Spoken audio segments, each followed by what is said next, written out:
Welcome our YouTube channel GS with Anshu. दोस्तों 67वीं BPSC PT के लिए दृष्टि का मॉडल सेट लगाते हैं। इसमें सारे प्रश्न बहुत ही महत्वपूर्ण दिए गए हैं जो आपके एग्ज़ाम में आने की पूरी संभावना है। जो लोग बिहार प्रधान शिक्षक या बिहार सचिवालय की तैयारी कर रहे हैं तो वो लोग भी इस सेट को जरूर लगाएं। चलिए शुरू करते हैं। पहला प्रश्न है, निम्नलिखित में से किस भारतीय राज्य से होकर कर्क रेखा नहीं गुजरती है? तो दोस्तों कर्क रेखा नहीं गुजरती है बिहार राज्य से। अगला प्रश्न है, निम्नलिखित में से कहां पर इंदिरा पॉइंट अवस्थित है? तो दोस्तों इंदिरा पॉइंट अवस्थित है बड़ा निकोबार में। अगला प्रश्न है, सूची 1 को सूची 2 के साथ सुमेलित करना है। चलिए दोस्तों सुमेलित करते हैं। ए का मिलान हो जाएगा 2 से, कुभा का काबुल से। बी का मिलान हो जाएगा 3 से, पुरुषनी नदी का रावी से। सी का मिलान हो जाएगा 1 से, सदानीरा का गंडक से। और डी का मिलान हो जाएगा 4 से, सतुद्री का सतलज से। इस प्रकार दोस्तों ऑप्शन नंबर बी सही हो जाएगा। अगला प्रश्न देखते हैं, निम्नलिखित में से कौन सी भारत में नवीनतम चट्टान प्रणाली है? तो दोस्तों भारत में नवीनतम चट्टान प्रणाली है गोंडवाना। अगला प्रश्न है, निम्नलिखित में से किन नदियों के मध्य कुमायूं हिमालय अवस्थित है? तो दोस्तों कुमायूं हिमालय अवस्थित है सतलज एवं काली नदियों के बीच। अगला प्रश्न है, निम्नलिखित में से कहां पर सेबराय पहाड़ियां अवस्थित है? तो सेबराय पहाड़ियां अवस्थित है तमिलनाडु राज्य में। अगला प्रश्न है, भारत के प्रमुख दर्रे और राज्य के निम्न जोड़ों में से कौन सा जोड़ा सही नहीं है? तो दोस्तों जो जोड़ा सही नहीं है वह है ऑप्शन नंबर डी, शिव किला बिहार, जो कि गलत दिया गया है। शिव किला दर्रा हिमाचल प्रदेश में अवस्थित है। बाकी सभी सही दिए गए हैं।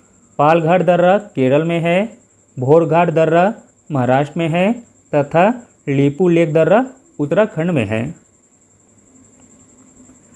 अगला प्रश्न है, निम्नलिखित में से कहां पर दंडकारण्य क्षेत्र अवस्थित है? तो दोस्तों दंडकारण्य क्षेत्र अवस्थित है उड़ीसा और छत्तीसगढ़ में। अगला प्रश्न देखते हैं, तमिलनाडु का समुद्र तट निम्नलिखित में से किस नाम से जाना जाता है? तो दोस्तों तमिलनाडु का समुद्र तट कोरोमंडल तट के नाम से जाना जाता है। नेक्स्ट प्रश्न है, निम्नलिखित में से कहां पर बैरन द्वीप अवस्थित है? तो दोस्तों बैरन द्वीप अवस्थित है बंगाल की खाड़ी में। अगला प्रश्न है, बिग बैंग थ्योरी निम्नलिखित में से किससे संबंधित है? तो दोस्तों बिग बैंग थ्योरी संबंधित है ब्रह्मांड की उत्पत्ति से। अगला प्रश्न है, निम्नलिखित में से कौन से ग्रह सूर्य एवं पृथ्वी के मध्य में हैं? तो दोस्तों सूर्य एवं पृथ्वी के मध्य में हैं बुध और शुक्र ग्रह, ऑप्शन नंबर बी। अगला प्रश्न है, निम्नलिखित में से कहां से अंतर्राष्ट्रीय तिथि रेखा गुजरती है? तो दोस्तों अंतर्राष्ट्रीय तिथि रेखा गुजरती है प्रशांत महासागर से होकर। अगला प्रश्न है, निम्नलिखित में से कहां से कर्क रेखा नहीं गुजरती है?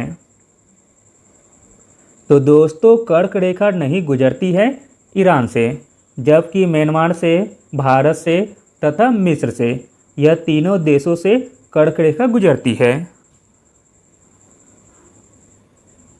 अगला प्रश्न है, निम्नलिखित में से कौन सा विश्व का सबसे ऊंचा ज्वालामुखी पर्वत है? तो दोस्तों विश्व का सबसे ऊंचा ज्वालामुखी पर्वत है माउंट किलिमंजारो। अगला प्रश्न है, निम्नलिखित में से किसे पर्वतों का सागर कहा जाता है? तो दोस्तों पर्वतों का सागर कहा जाता है ब्रिटिश कोलंबिया को।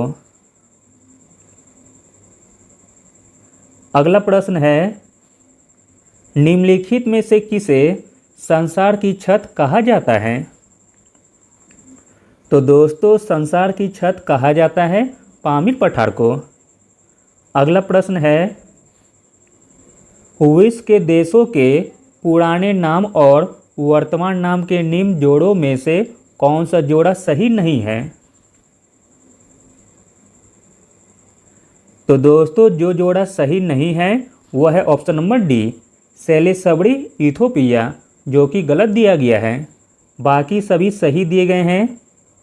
फॉर्मोसा का नया नाम है ताइवान, बर्मा का नया नाम है म्यांमार तथा सियाम का नया नाम है थाईलैंड। अगला प्रश्न है, निम्नलिखित में से कहाँ पर राष्ट्रीय पर्यावरण अभियांत्रिकी शोध संस्थान अवस्थित है? तो दोस्तों राष्ट्रीय पर्यावरण अभियांत्रिकी शोध संस्थान अवस्थित है नागपुर में। अगला प्रश्न है, निम्नलिखित में से किसे पारिस्थितिकी तंत्र की संकल्पना को प्रस्तावित किया था? तो दोस्तों पारिस्थितिकी तंत्र की संकल्पना को प्रस्तावित किया था टांसले ने। अगला प्रश्न है,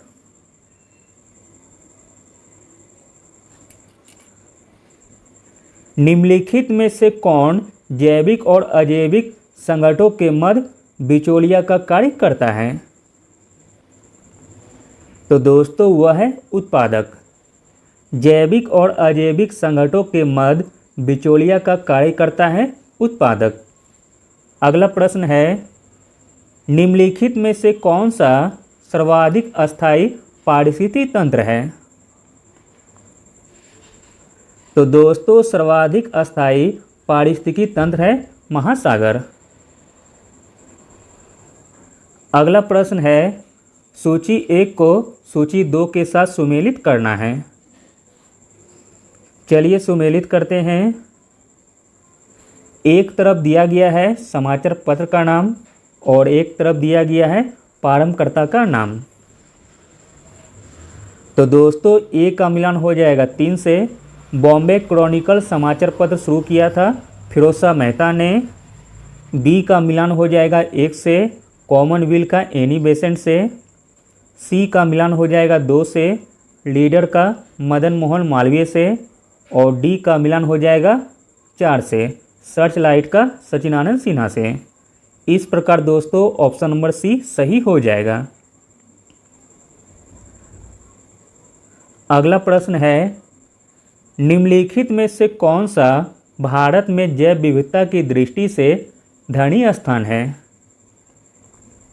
तो दोस्तों भारत में जैव विविधता की दृष्टि से धनी स्थान है पश्चिमी घाट। अगला प्रश्न है, 1854 की ऊड विज्ञापति में अभिव्यक्त शिक्षा का लक्ष्य क्या था? तो दोस्तों 1854 की ऊड विज्ञापति में अभिव्यक्त शिक्षा का लक्ष्य था अंग्रेजी भाषा के माध्यम का प्रयोग कर लोगों में साक्षरता को बढ़ाना। अगला प्रश्न देखते हैं, झंडा गीत किसने लिखा है? तो दोस्तों झंडा गीत लिखा है श्यामलाल गुप्त पार्षद ने। अगला प्रश्न है, निम्नलिखित में से कौन the story of Indian archaeology पुस्तक के लेखक हैं? तो दोस्तों the story of Indian archaeology पुस्तक के लेखक हैं एस.एन. राय।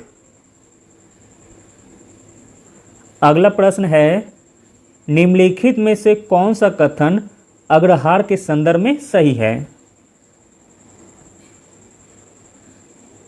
तो दोस्तों जो कथन अग्रहार के संदर्भ में सही है वह है यह ब्राह्मण को दी गई भूमि थी। अगला प्रश्न है निम्नलिखित में से कौन सा भारत में विदेशियों के आगमन का सही कालानुक्रम है? तो दोस्तों भारत में विदेशियों के आगमन का सही कालानुक्रम हो जाएगा, पहले आए थे आर्य, फिर यूनानी, फिर शक, फिर हुन और लास्ट में तुर्क। अगला प्रश्न है निम्नलिखित में से किस गुप्त शासक द्वारा नालंदा विश्वविद्यालय की स्थापना की गई थी? तो दोस्तों नालंदा विश्वविद्यालय की स्थापना की गई थी कुमारगुप्त प्रथम के द्वारा। अगला प्रश्न है निम्नलिखित में से किस आक्रमण के तहत मल्लिकाफुर को बंदी बनाया गया था?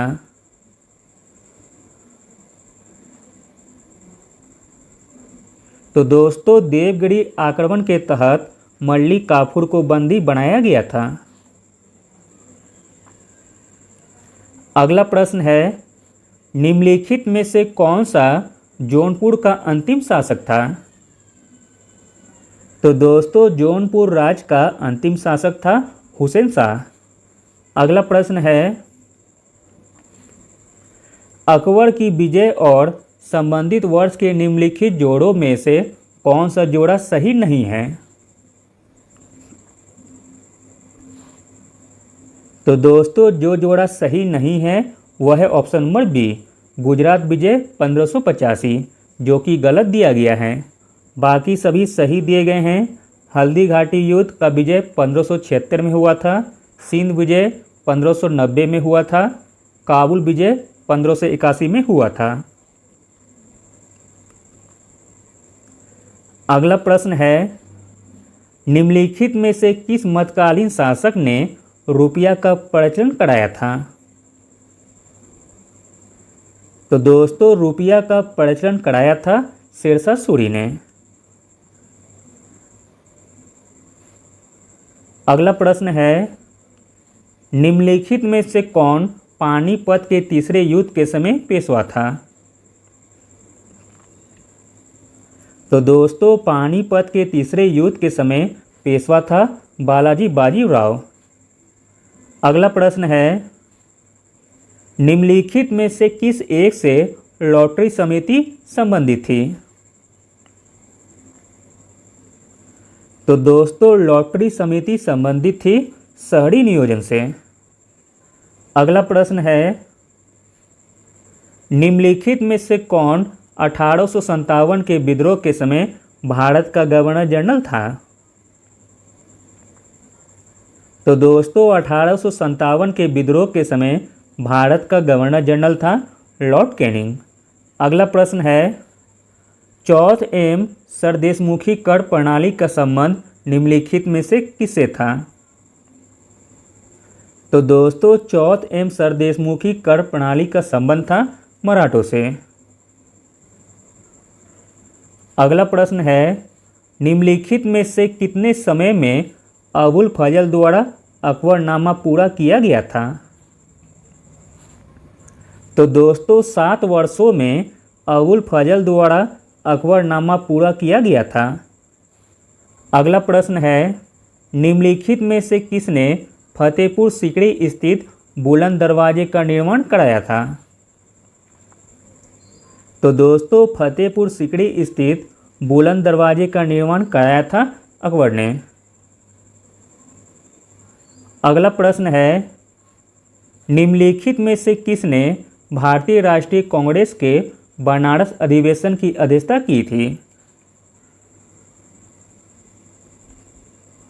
तो दोस्तों भारतीय राष्ट्रीय कांग्रेस के बनारस अधिवेशन की अध्यक्षता की थी गोपाल कृष्ण गोखले ने। बनारस अधिवेशन जो कि 1905 में हुआ था। अगला प्रश्न है स्वदेशी आंदोलन के समय निम्नलिखित में से कौन पंजाब में नेतृत्वकर्ता के रूप में थे? तो दोस्तों स्वदेशी आंदोलन के समय पंजाब में नेतृत्वकर्ता के रूप में थे? लाला लाजपत राय। अगला प्रश्न है, निम्नलिखित में से कौन poverty and un British rule in India नामक पुस्तक के लेखक हैं? तो दोस्तों, poverty and un British rule in India नामक पुस्तक के लेखक हैं दादा भाई नौरोजी। अगला प्रश्न है, निम्नलिखित में से कौन सा उद्देश्य बटलर कमेटी से संबंधित है?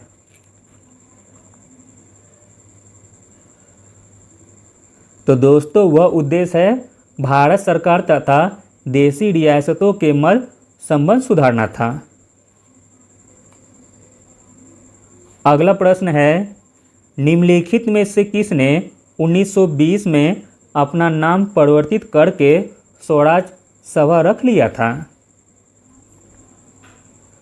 तो दोस्तों, वह थे all India home rule league, जिसने 1920 में अपना नाम परिवर्तित करके स्वराज सभा रख लिया था।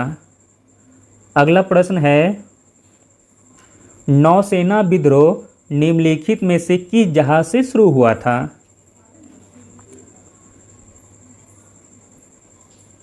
तो दोस्तों, नौसेना विद्रोह शुरू हुआ था HMIS तलवार से।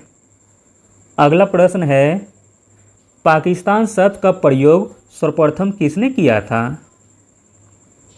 तो दोस्तों, पाकिस्तान शब्द का प्रयोग सर्वप्रथम किया था चौधरी रहमत अली ने। अगला प्रश्न है, बिहार में होम रूल लीग की शाखा के अध्यक्ष कौन थे? तो दोस्तों, बिहार में होम रूल लीग की शाखा के अध्यक्ष थे मौलाना मजरुल हक। अगला प्रश्न है, वैदिक काल में किस संस्कार को दूसरे जन्म का आरंभ माना जाता है? तो दोस्तों, वह संस्कार का नाम है शिक्षा के प्रारंभ हेतु उपनयन संस्कार से। अगला प्रश्न है, रेहला में किस यात्री का यात्रा वृत्तांत है? तो दोस्तों, रेहला में इबन बतूता यात्री का यात्रा वृत्तांत है। अगला प्रश्न है, सर्वप्रथम किस मुस्लिम शासक ने अपनी राजधानी दिल्ली स्थानांतरित की थी?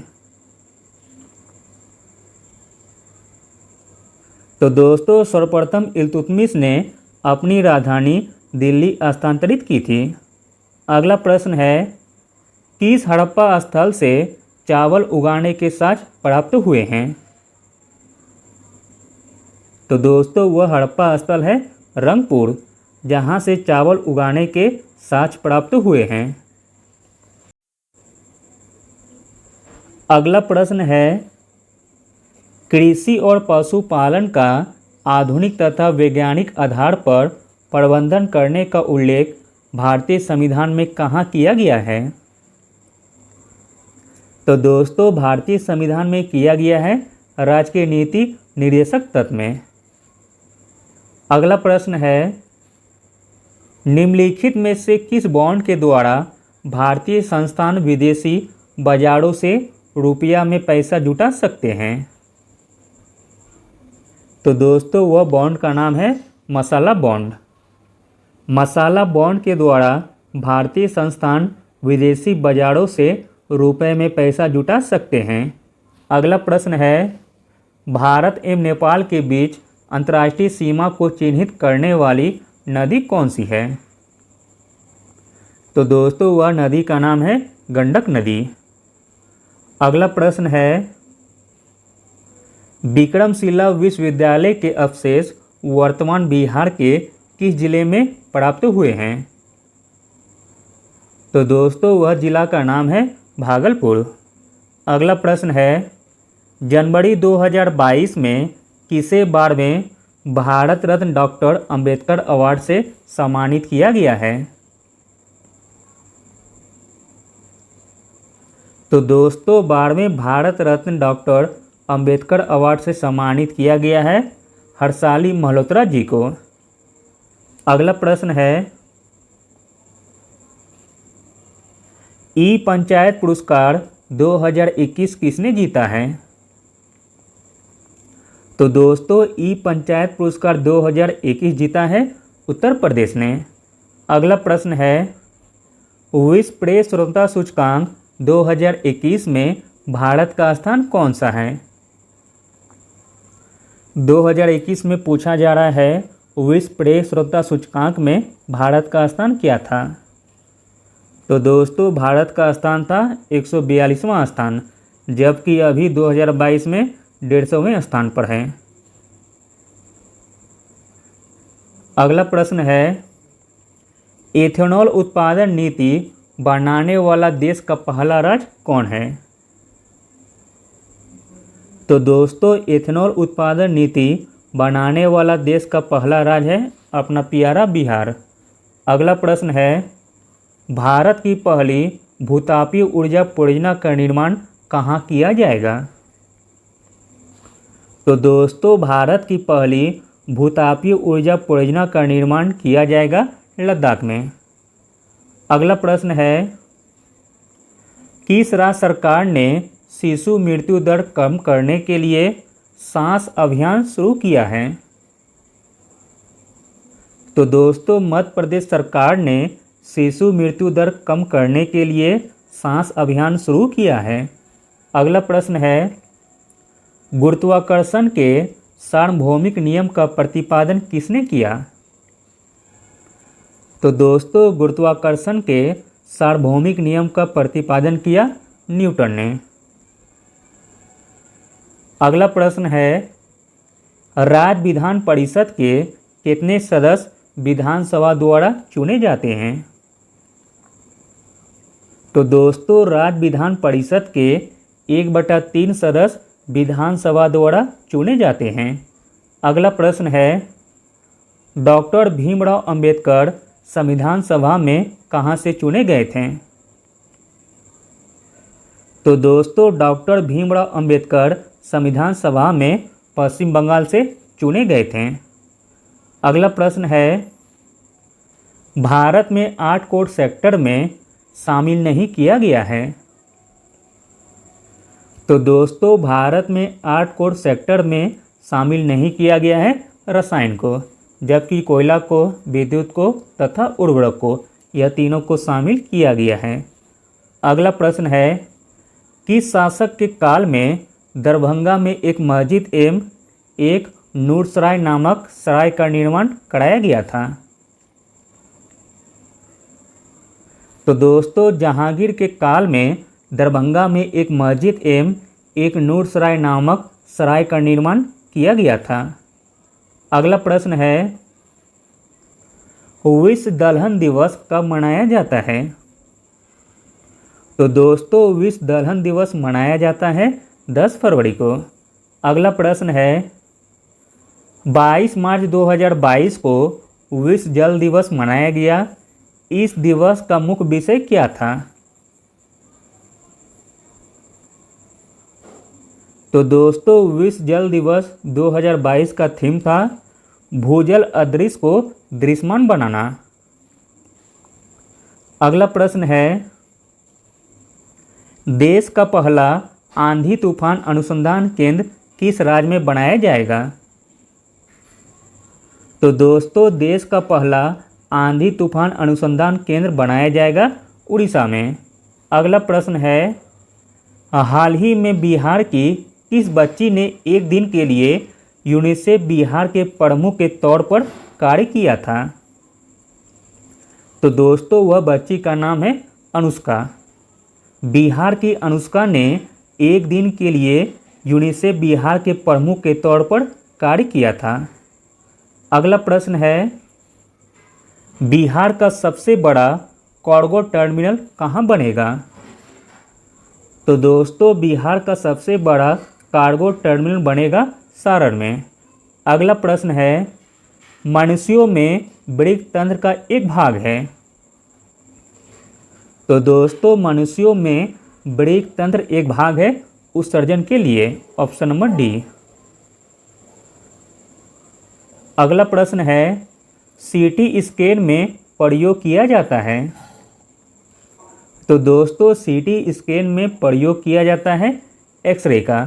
अगला प्रश्न है दादा भाई नौरोजी द्वारा लंदन में किस संस्थान की स्थापना की गई थी? तो दोस्तों वह संस्थान का नाम है द ईस्ट इंडिया एसोसिएशन, जिसकी स्थापना दादा भाई नौरोजी ने की थी। अगला प्रश्न है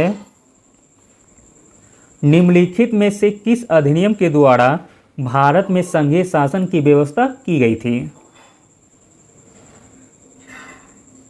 तो दोस्तों भारत में संघीय शासन की व्यवस्था की गई थी भारत सरकार अधिनियम 1935 के द्वारा। अगला प्रश्न है निम्नलिखित में से कौन भारतीय संविधान के अनुसार सही सुमेलित नहीं है? तो दोस्तों जो सही सुमेलित नहीं है वह है ऑप्शन नंबर डी, अधिकरण भाग 10, जो कि गलत दिया गया है। भाग 10 में अनुसूचित जाति जनजाति क्षेत्रों के बारे में उपबंध दिए गए हैं, बाकी सभी सही दिए गए हैं। पंचायत का उल्लेख भाग 9 में किया गया है, नगर पालिकाओं का उल्लेख भाग 9 का क में किया गया है तथा सरकारी समितियों का उल्लेख भाग 9 का ख में किया गया है। अगला प्रश्न देखते हैं भारतीय संविधान की उद्देशिका में संशोधन किया गया था। तो दोस्तों उद्देशिका में संशोधन किया गया था 42वें संशोधन के द्वारा, जो कि 1976 में हुआ था। अगला प्रश्न देखते हैं भारतीय संविधान का छुआछूत उन्मूलन से संबंधित कौन सा अनुच्छेद है? तो दोस्तों वह अनुच्छेद है अनुच्छेद 17। अगला प्रश्न है निम्नलिखित में से कौन सा एक राजनीति निषेध सिद्धांत संविधान में बाद में जोड़ा गया था? तो दोस्तों वह नीति निषेध सिद्धांत है मुफ्त कानूनी सलाह, जो कि संविधान में बाद में जोड़ा गया था। अगला प्रश्न है भारतीय संविधान के अनुच्छेद 170 के अनुसार किसी राज्य की विधानसभा के सदस्यों की न्यूनतम तथा अधिकतम संख्या क्रमशः क्या हो सकती है? तो दोस्तों विधानसभा के सदस्यों की न्यूनतम संख्या 60 तथा अधिकतम 500 हो सकती है। अगला प्रश्न है निम्नलिखित में से कौन सा चुनाव निर्वाचन आयोग द्वारा संपादित नहीं किया जाता है? तो दोस्तों वह चुनाव है स्थानीय निकायों का चुनाव, जो कि निर्वाचन आयोग द्वारा संपादित नहीं किया जाता है। अगला प्रश्न देखते हैं सूची 1 को सूची 2 के साथ सुमेलित करना है। चलिए देखते हैं। एक तरफ दिया गया है राज्य का नाम और एक तरफ दिया गया है अस्तित्व में आने का वर्ष। तो दोस्तों ए का मिलान हो जाएगा 2 से, नागालैंड का 1963 से, बी का मिलान हो जाएगा 1 से, झारखंड का 2000 ईस्वी से, सी का मिलान हो जाएगा 4 से, तेलंगाना जो कि 2014 में बना था, और डी का मिलान हो जाएगा 3 से, सिक्किम का 1975 से। इस प्रकार दोस्तों ऑप्शन नंबर बी सही हो जाएगा। अगला प्रश्न देखते हैं। एक भू उपग्रह किस बल के प्रभाव से अपने कक्ष में निरंतर गति करता है? तो दोस्तों वह बल का नाम है अपकेंद्रीय बल। अगला प्रश्न है ब्लीचिंग पाउडर में कौन सा रासायनिक यौगिक होता है? तो दोस्तों ब्लीचिंग पाउडर में होता है कैल्शियम ऑक्सीक्लोराइड। अगला प्रश्न है दूध किस बैक्टीरिया के कारण खराब होता है? तो दोस्तों वह बैक्टीरिया का नाम है लैक्टोबैसिलस। अगला प्रश्न है निम्नलिखित में से कौन सा एंजाइम प्रोटीन को एमिनो अम्लों में विघटित करता है? तो दोस्तों वह एंजाइम का नाम है पेप्सिन। पेप्सिन एंजाइम प्रोटीन को एमिनो अम्लों में विघटित करता है। अगला प्रश्न है निम्नलिखित में से कौन सा रोग एक वायरस द्वारा होता है? तो दोस्तों इसमें वायरस से होने वाला रोग हो जाएगा हेपेटाइटिस। अगला प्रश्न है, त्रिकोष्ठीय हृदय पाया जाता है? तो दोस्तों त्रिकोष्ठीय हृदय पाया जाता है उभयचरों में। अगला प्रश्न है, एक पारिस्थितिकी तंत्र में ऊर्जा की मात्रा एक पोषण स्तर से अन्य स्तर में स्थानांतरण के पश्चात क्या होती है? तो दोस्तों यह घटती है। अगला प्रश्न है, मौद्रिक नीति है? तो दोस्तों मौद्रिक नीति है प्रभावी मांग को नियंत्रित करने हेतु प्रत्यक्ष उपाय। अगला प्रश्न है, वर्ल्ड ट्रेड संगठन अवस्थित है? तो दोस्तों वर्ल्ड ट्रेड संगठन अवस्थित है जेनेवा में। अगला प्रश्न है, जनगणना 2011 के अनुसार निम्नलिखित राज्यों का जनसंख्या घनत्व के संबंध में सही आरोही क्रम कौन सा है?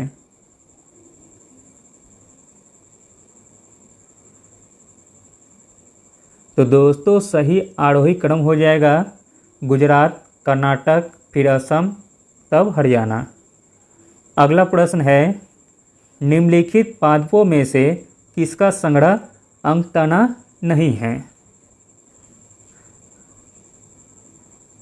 तो दोस्तों इसका राइट आंसर हो जाएगा ऑप्शन नंबर डी, शकरकंद, जो कि तना का भाग नहीं है, जबकि अदरक, गन्ना तथा आलू यह तीनों तना के भाग हैं। अगला प्रश्न देखते हैं, जलीय फर्न जिसे जैव उर्वरक के रूप में प्रयोग किया जाता है? तो दोस्तों जैव उर्वरक के रूप में प्रयुक्त किया जाता है एजोला का। अगला प्रश्न है, निम्नलिखित में से कौन सा युग्म सही सुमेलित नहीं है? तो दोस्तों जो युग्म सही सुमेलित नहीं है वह है ऑप्शन नंबर सी, विटामिन के बंध्यापन, जो कि दोस्तों गलत दिया गया है। बाकी सभी सही दिए गए हैं। नियासिन के कारण पेलाग्रा रोग होता है, थायमिन के कारण बेरी तथा विटामिन डी के कारण सूखा रोग होता है। अगला प्रश्न देखते हैं, निम्नलिखित में से किसके चयापचयी प्रक्रम से अधिकतम ऊर्जा मिलती है? तो दोस्तों अधिकतम ऊर्जा मिलती है वसा से। अगला प्रश्न है, हाल ही में भारत ने किस देश के साथ blue economy and ocean governance के रोड मैप पर हस्ताक्षर किए हैं? तो दोस्तों वह देश है फ्रांस। अगला प्रश्न है, 21वें विश्व सतत विकास शिखर सम्मेलन 2022 की मेजबानी किस देश ने की है? तो दोस्तों 21वें विश्व सतत विकास शिखर सम्मेलन 2022 की मेजबानी की है अपना प्यारा भारत ने। अगला प्रश्न है, हाल ही में जारी भारत वन स्थिति रिपोर्ट 2021 के अनुसार वन क्षेत्रफल में वृद्धि वाला शीर्ष राज्य कौन सा है? तो दोस्तों क्षेत्रफल में वृद्धि वाला शीर्ष राज्य हो जाएगा आंध्र प्रदेश। अगला प्रश्न है, गोल्डन ग्लोब अवार्ड 2022 में सर्वश्रेष्ठ फिल्म का अवार्ड किसे मिला है? तो दोस्तों सर्वश्रेष्ठ फिल्म का अवार्ड मिला है the power of dog film को। अगला प्रश्न है, बिहार से गुजरने वाला सबसे लंबा राष्ट्रीय राजमार्ग कौन सा है? तो दोस्तों बिहार से गुजरने वाला सबसे लंबा राष्ट्रीय राजमार्ग है NH-27। अगला प्रश्न है, बिहार में अभी तक कुल कितने जैविक कृषि जिले विकसित किए जा चुके हैं? तो दोस्तों बिहार में अभी तक कुल 13 जैविक कृषि जिले विकसित किए जा चुके हैं। अगला प्रश्न देखते हैं, बेगूसराय में चौकीदारी कर के विरुद्ध आंदोलन की प्रेरणा कहाँ से मिली थी? तो दोस्तों आंदोलन की प्रेरणा मिली थी सविनय अवज्ञा आंदोलन से। अगला प्रश्न है, हाल ही में मिस वर्ल्ड 2021 का खिताब जीतने वाली कैरोलिना ब्लिस्वस्का किस देश से संबंधित है? तो दोस्तों मिस वर्ल्ड 2021 का खिताब जीतने वाली कैरोलिना ब्लिस्वस्का संबंधित है पोलैंड देश से। अगला प्रश्न है, फेसबुक ने अपना नया नाम क्या रखा है? तो दोस्तों फेसबुक ने अपना नया नाम रखा है मीटा प्लेटफॉर्म INC.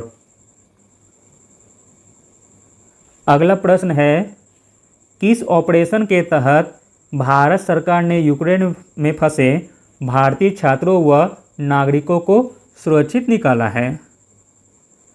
तो दोस्तों वह ऑपरेशन का नाम है ऑपरेशन गंगा। अगला प्रश्न है, हाल ही में जारी विश्व प्रसन्नता रिपोर्ट 2021 में भारत का स्थान क्या है? तो दोस्तों विश्व प्रसन्नता रिपोर्ट 2021 में भारत का स्थान है 136वां। अगला प्रश्न है, IPL 2021 का फाइनल किस टीम ने KKR को हराकर जीता है? तो दोस्तों वह टीम का नाम है Chennai super Kings. Chennai super Kings ने फाइनल में KKR को हराकर जीता है। अगला प्रश्न है, पुस्तक द फ्रैक्चर्ड हिमालय की लेखिका का नाम क्या है?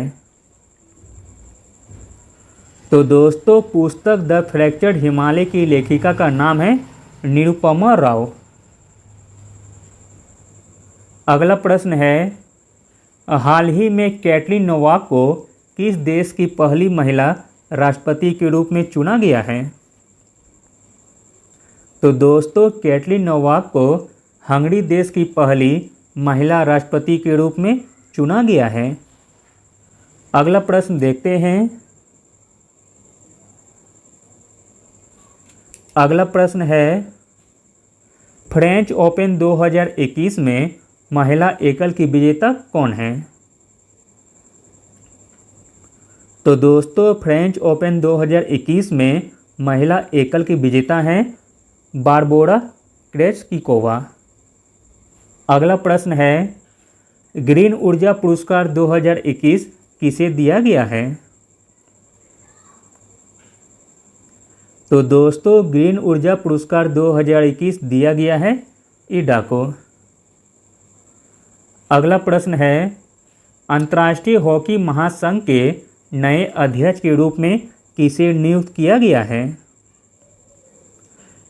तो दोस्तों अंतर्राष्ट्रीय हॉकी महासंघ के नए अध्यक्ष के रूप में नियुक्त किया गया है नरेंद्र बत्रा जी को। अगला प्रश्न है, हाल ही में न्यू डेवलपमेंट बैंक में शामिल होने वाला चौथा सदस्य देश कौन बना है? तो दोस्तों न्यू डेवलपमेंट बैंक में शामिल होने वाला चौथा सदस्य देश बना है मिस्र। अगला प्रश्न देखते हैं।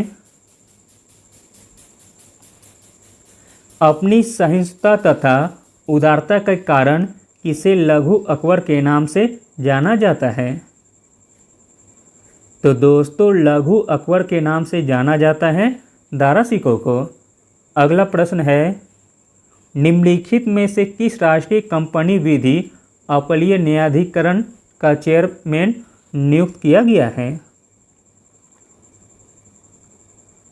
तो दोस्तों राष्ट्रीय कंपनी विधि अपीलीय न्यायाधिकरण का नया चेयरमैन नियुक्त किया गया है अशोक भूषण जी को। अगला प्रश्न है, राष्ट्रीय टीकाकरण दिवस कब मनाया जाता है? तो दोस्तों राष्ट्रीय टीकाकरण दिवस मनाया जाता है 16 मार्च को। अगला प्रश्न है, किस समाजसेवी संस्था को साल 2021 के इंदिरा गांधी शांति निरस्त्रीकरण और विकास पुरस्कार के लिए चुना गया है? तो दोस्तों वह समाज सेवी संस्था का नाम है प्रथम संस्था। अगला प्रश्न है, भारतीय पर्वतारोहण फाउंडेशन की पहली महिला अध्यक्ष कौन बनी है? तो दोस्तों भारतीय पर्वतारोहण फाउंडेशन की पहली महिला अध्यक्ष बनी है हर्षवंती बिष्ट। अगला प्रश्न देखते हैं, बिहार में तुर्क सत्ता की स्थापना कब हुई थी? तो दोस्तों बिहार में तुर्क सत्ता की स्थापना हुई थी 1198 में। अगला प्रश्न है, मोस्ट इम्पॉर्टेंट प्रश्न है, संयुक्त नौसैनिक अभ्यास चीरू 2022 में किन देशों के मध्य आयोजित हुआ? तो दोस्तों चीरू में शामिल देश हैं रूस, चीन तथा ईरान। अगला प्रश्न है, प्लित्जर आर्किटेक्चर पुरस्कार किसे प्रदान किए जाने की घोषणा की गई है?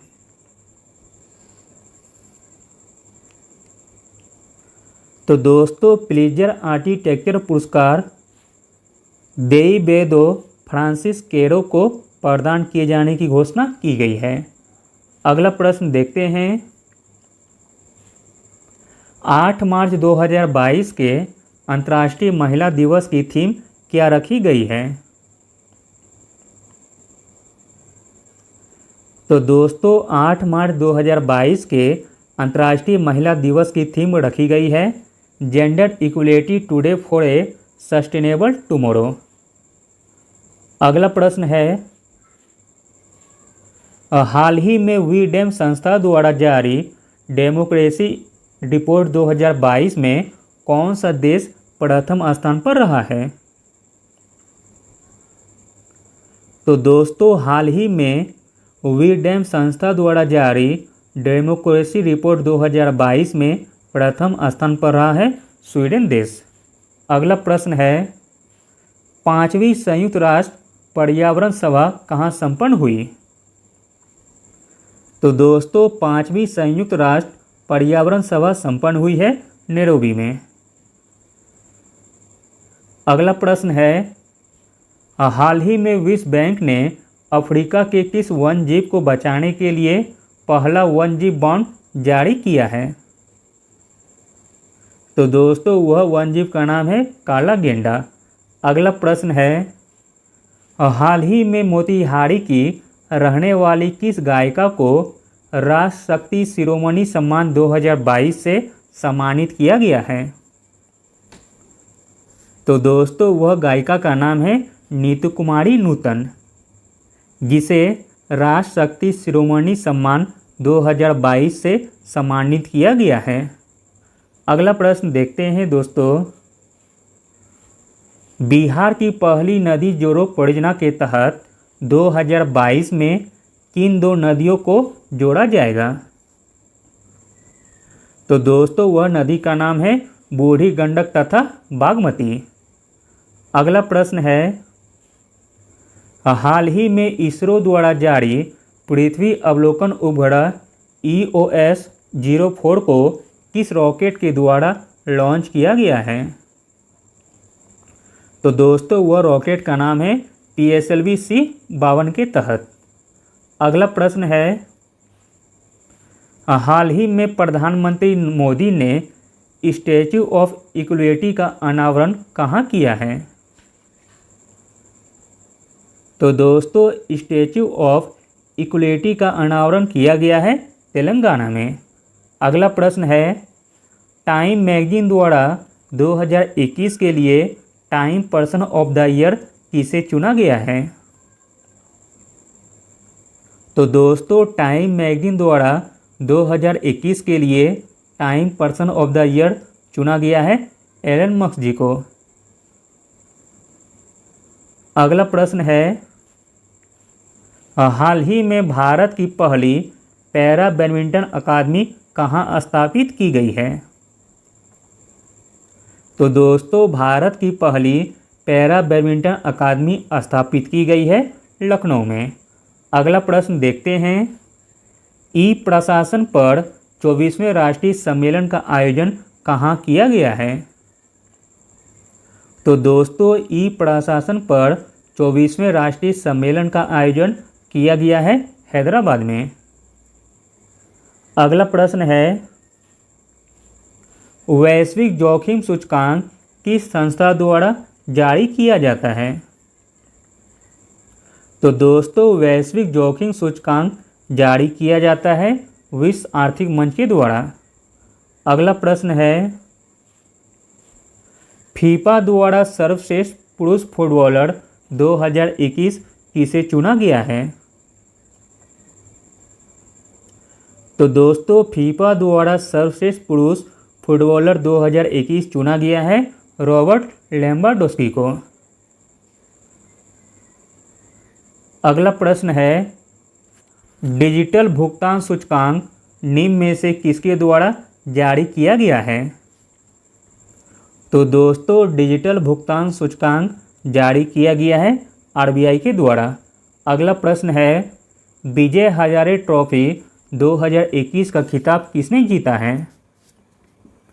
तो दोस्तों विजय हजारे ट्रॉफी 2021 का खिताब जीता है हिमाचल प्रदेश ने। अगला प्रश्न है, बिहार राष्ट्रभाषा परिषद की स्थापना कब हुई थी? तो दोस्तों बिहार राष्ट्रभाषा परिषद की स्थापना हुई थी 1950 में।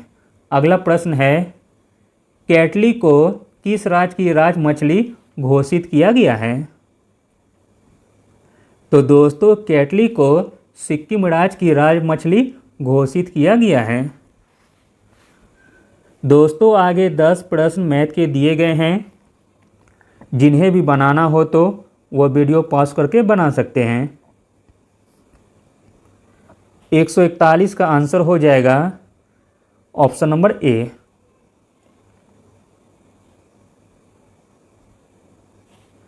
142 का आंसर हो जाएगा ऑप्शन नंबर बी। 143 का आंसर हो जाएगा ऑप्शन नंबर बी। 144 का आंसर होगा ऑप्शन नंबर बी। 145 का आंसर हो जाएगा ऑप्शन नंबर बी।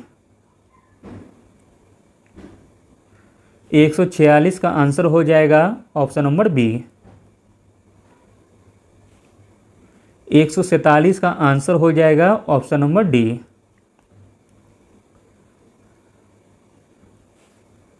148 का आंसर होगा ऑप्शन नंबर ए। 149 का आंसर हो जाएगा ऑप्शन नंबर बी। और लास्ट 150 का आंसर हो जाएगा 150 का आंसर होगा option number D. Option number D इसका सही हो जाएगा।